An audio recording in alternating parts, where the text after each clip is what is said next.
Hello, America. I am your President, Joe Biden, and I'm doing this public service announcement in order to give one of our most important age groups a very important message. To my young adults of America, be very careful and mindful of the literature that you decide to read and the media that you intake. Many young adult authors are not young adults, and many have agendas that they are following, whether intentionally or not. Try to read as little young adult literature as possible. What's up, Joe? What are you doing? I'm making a video. Donald, get out of my room. Oh, really? Let me see. Don't read any young adult literature? Are you crazy? Give me the mic. No, get off, Donnie. Just give me the mic.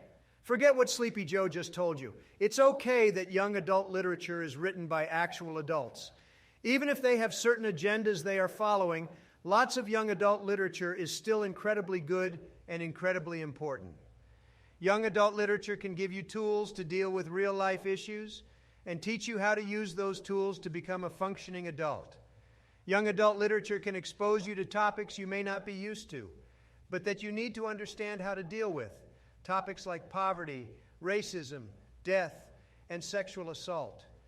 It's an incredibly important step to learning how to be an adult.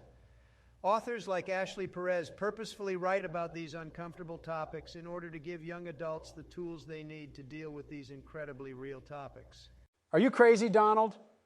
Young adult literature teaching them is the issue. These authors hide their messages and teach young adults bad things. Take The Absolutely True Diary of a Part-Time Indian by Sherman Alexie, for example. It teaches readers to hate their heritage and portrays Native Americans as hopeless drunks. Is that really what they should be learning at such an age? Or at all? Joe, did you sleep through that book too? It's obvious that Native American children were not the intended audience of that book. Donald, Joe, what are you guys arguing over this time? What is all this commotion? Thank God you're here, Obama. I know you will back me on this. Should young adults be reading such bad books? No, actually, Joe, I'm going to go with Donald on this one.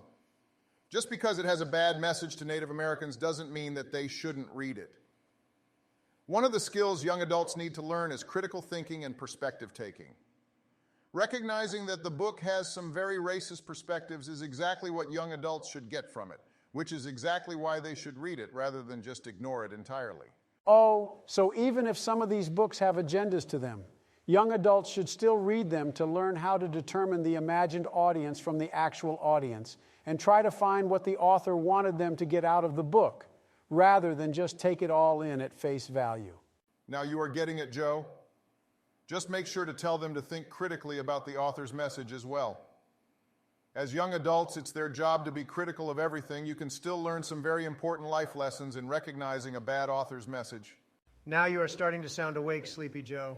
Now both of you get on Minecraft. We've got plans to kill the Ender Dragon tonight. Okay, one sec. Let me end this PSA. You heard it from them, folks. Be wary and think critically of everything that you consume, especially the literature and media you choose to intake. You guys are the next step, the next generation. It's your job to set an example and learn how to be smart, independent adults who can reasonably think and see multiple perspectives and sides to arguments. That all starts now. Even if you think it's a bad book, try to see what the message is and decide if it is a message worth keeping or one worth criticizing. Our future is in you. Good luck, America.